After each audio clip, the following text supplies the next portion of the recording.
ਸਾਡੇ ਹੋਈ ਸੇ ਜੀਵ ਨੇ ਉਵੇਂ ਵੀ ਬੁੱਕਦੇ ਆ ਨੀਵੇਂ ਵਾਲੀ ਝੁਕਦੇ ਆ ਰੋਕਿਆ ਨਾ ਰੁਕਦੇ ਆ ਤਾਂ ਹੀ ਗੁੱਡੀ ਚੜੀ ਐ 3-4 ਯਾਰ ਦੇ ਨਹੀਂ ਦੁਨੇ ਹਥਿਆਰ ਨੇ ਨਹੀਂ ਵੈਰੀ ਗੋਡੇ ਭਾਰਤੇ ਉਹਨਾਂ ਲਈ ਗੋ ਬੜੀ ਐ BBX1 ਚਾਸੀ ਐ ਨਹੀਂ ਗੱਲਬਾਤ ਖਾਸੀ ਐ ਨਹੀਂ ਪੂਰੀ ਬਦਮਾਸ਼ੀ ਐ ਨਹੀਂ ਗੁੰਡਿਆਂ ਦੇ ਚੀਫ ਨੇ ਟਾਈਮ ਹੋਇਆ ਚੇਂਜ ਥੱਲੇ ਉਹੀ ਕਾਲੀ ਰੇਂਜ ਵਿੱਚ ਉਹੀ ਸੇਮ ਯਾਰ ਸਾਡੇ ਉਹੀ ਸੇਮ ਜੀਵ ਨੇ ਟਾਈਮ ਹੋਇਆ ਚੇਂਜ ਥੱਲੇ ਉਹੀ ਕਾਲੀ ਰੇਂਜ ਵਿੱਚ ਉਹੀ ਸੇਮ ਯਾਰ ਸਾਡੇ ਉਹੀ ਸੇਮ ਜੀਵ ਨੇ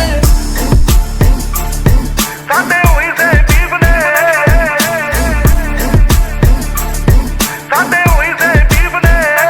ਆਓ ਚੱਲ ਵੀ ਹੈ ਫਨ ਵੀ ਹੈ ਪਿਆਰ ਵੀ ਹੈ ਗੰਨ ਵੀ ਹੈ ਲੜਨਾ ਤਾਂ ਮਨ ਵੀ ਹੈ ਮਿਲੇ ਜੇ ਕੋਈ ਚਾਹੁੰਦਾ ਹੈ ਬਾਤੂ ਐਵੇਂ ਖੁੱਲੇ ਹੋਣਾ ਹਵਾ ਵਿੱਚ ਝੁੱਲੇ ਹੋਣਾ ਇੱਕ ਗੱਲ ਭੁੱਲੇ ਹੋਣਾ ਬੂਸੇ ਵਾਲਾ ਚਾਹੁੰਦਾ ਹੈ ਜਾਣ ਗਿਆ ਜਾਨਾ ਆ ਕਿ ਪਿੜੀ ਦਾ ਨਹੀਂ ਸਾਨਾ ਆ ਕਿ ਬੱਲੇ ਆ ਤਫਾਨਾ ਆ ਕਿ ਟਿਕੇ ਕਦੋਂ ਲੀਫ ਨੇ ਟਾਈਮ ਹੋਇਆ ਚੇਂਜ ਥੱਲੇ ਉਹੀ ਕਾਲੀ ਰੇਂਜ ਵਿੱਚ ਉਹੀ ਸੇਮ ਯਾਰ ਸਾਡੇ ਉਹੀ ਸੇਮ ਜੀਵ ਨੇ ਟਾਈਮ ਹੋਇਆ ਚੇਂਜ ਥੱਲੇ ਉਹੀ ਕਾਲੀ ਰੇਂਜ ਵਿੱਚ ਉਹੀ ਸੇਮ ਯਾਰ ਸਾਡੇ ਉਹੀ ਸੇਮ ਜੀਵ ਨੇ ਸ਼ਹਿਨਸ਼ਾਹ ਗਲੀਆਂ ਚ ਰਾਜਾ ਬੀਸਟ ਵੈਸਟ ਕੋਸਟ ਤੋਂ ਈਸਟ ਕੋਸਟ ਤੋਂ ਮਿਡਲ ਈਸਟ ਅਜੇ ਵੀ ਗੱਡੀ ਦੀ ਸੀਟ ਚ ਲਿਖਾ ਗੀਤ ਉਮੀਦ ਮੈਨੂੰ ਲੋਕਾਂ ਨੂੰ ਪਸੰਦ ਆਣ ਮੇਰੇ ਗੀਤ